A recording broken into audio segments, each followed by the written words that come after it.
servidor, el padre Jairo Reynoso, y compartirles los números que me corresponden de esta hermosa encíclica del Papa Francisco, Fratelli Tutti, la cual a mí me ha tocado el capítulo 7, que se titula Caminos de Reencuentro. En este segmento, en este capítulo 7, el Papa nos habla precisamente de lo que hay que hacer para buscar este reencuentro, estos caminos de reencuentro.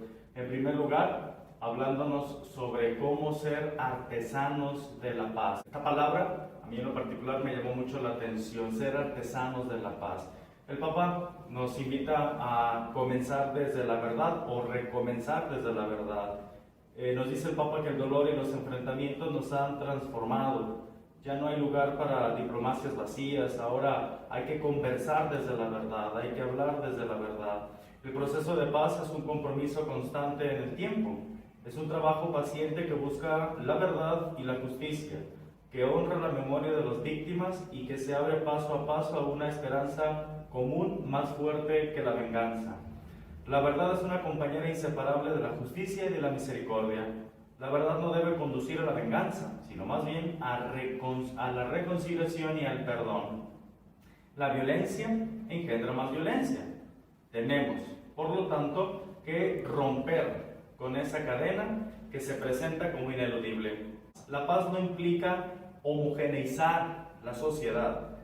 El camino hacia una mejor convivencia implica siempre reconocer la posibilidad de que el otro aporte también una perspectiva legítima, cierto, diferente, pero legítima.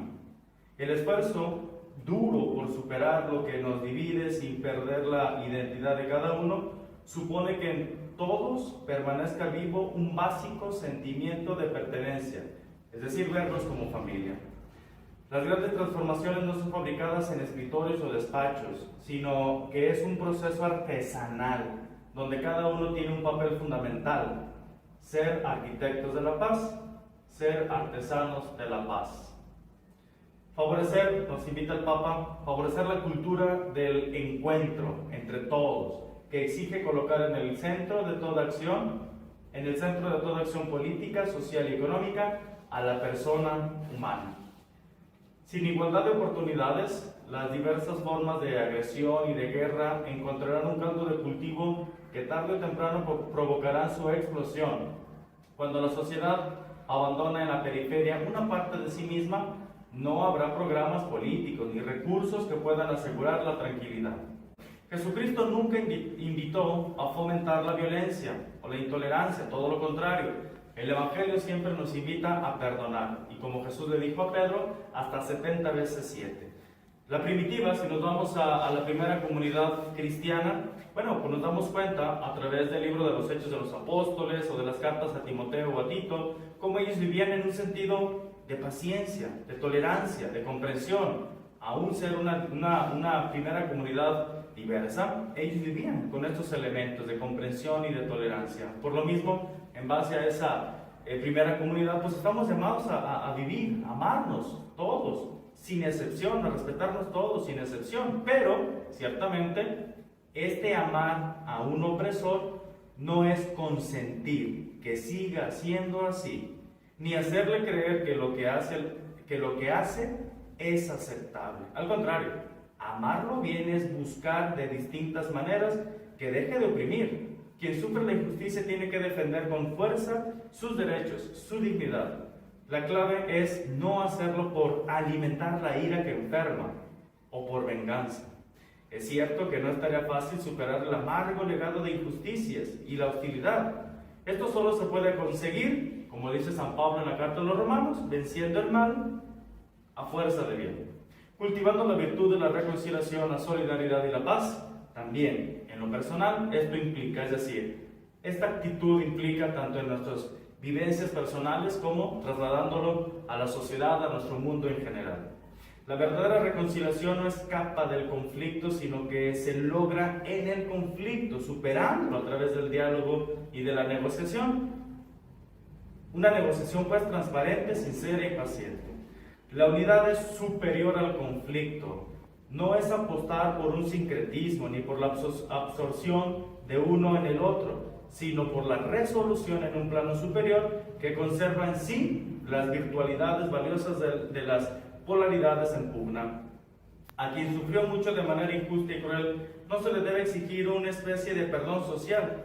No es posible decretar una reconciliación general pretendiendo cerrar por decreto las heridas o cubrir las injusticias con un manto de olvido. Precisamente el Papa habla, perdón sin olvidos, es decir, el perdón no implica olvido. Decimos más bien que cuando hay algo que de ninguna manera puede ser negado, relativizado o disimulado, sin embargo, ahí podemos perdonar. El perdón libre y sincero es una grandeza que refleja la inmensidad del perdón divino.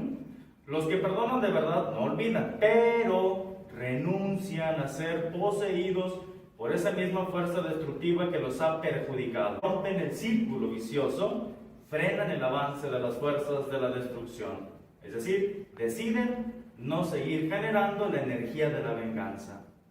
Tampoco se habla de impunidad, es decir, cuando el Papa nos habla, sí, de perdonar, no se refiere a dejar impune alguna injusticia, no. El perdón es lo que permite buscar la justicia sin caer en la venganza. La injusticia de la guerra. En este sentido, en estos puntos, el Papa ahora nos habla sobre dos acciones o actitudes que la humanidad ha generado y que por querer sanar algunas injusticias, pues provocan más injusticias, como son la guerra y la pena de muerte. En cuestión de la guerra, hay quienes buscan todavía soluciones en la guerra. La guerra es la negación de todos los derechos y una dramática agresión al ambiente. El Catecismo de la Iglesia Católica ciertamente habla de una posibilidad, de una legítima defensa mediante la fuerza militar que supone demostrar que se den algunas condiciones rigurosas de legítima defensa. Bueno, a esto a veces se ha interpretado en un sentido muy amplio. Lo malo pues que a partir del desarrollo de las armas nucleares, químicas y biológicas se dio a la guerra o a esta justificación pues un poder destructivo, fuera de control. Así la guerra nunca será la solución. El Papa nos invita pues a que esto se detenga y sostener que la guerra es un medio apto que la guerra no es un medio apto para resarcir el derecho violado. Toda guerra deja el mundo peor de como lo había encontrado. La guerra es más bien un fracaso de la política y de la humanidad. El objetivo último de la eliminación total de las armas nucleares se convierte tanto en un desafío como en un imperativo moral y humanitario. En cuanto a la pena de muerte, esta es otra forma de hacer desaparecer al otro, que no se dirige a un país sino a una persona concreta. La pena de muerte, diría el Papa San Juan Pablo II, que él la declara inadecuada en el ámbito moral y ya no es necesaria en el ámbito penal. La pena de muerte es inadmisible. El Papa propone que sea abolida en todo el mundo. El Papa toma estas palabras de San Agustín, que dicen así: encolerízate contra la iniquidad, de modo que no te olvides de la humanidad. No satisfagas contra las atrocidades de los pecadores un apetito de venganza, sino más bien haz intención de curar las llagas de esos pecadores. Hasta aquí la frase de San Agustín. También habría que mejorar las condiciones carcelarias en el respeto de la dignidad humana de las personas que están ahí, es decir, privadas de su libertad.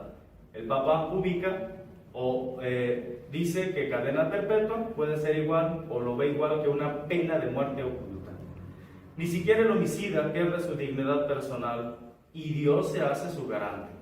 El firme rechazo de la pena de muerte muestra hasta qué punto es posible reconocer la inalienable dignidad de todo ser humano y aceptar que tenga un lugar en este universo. Bueno, hasta aquí esta pequeña síntesis de estos números, pues una gran tarea que nos deja el Papa Francisco. Les comparto mi bendición. Que la bendición de Dios Todopoderoso, Padre, Hijo y Espíritu Santo, descienda sobre ustedes y permanezca para siempre. Felices Pascuas de Resurrección para todos ustedes.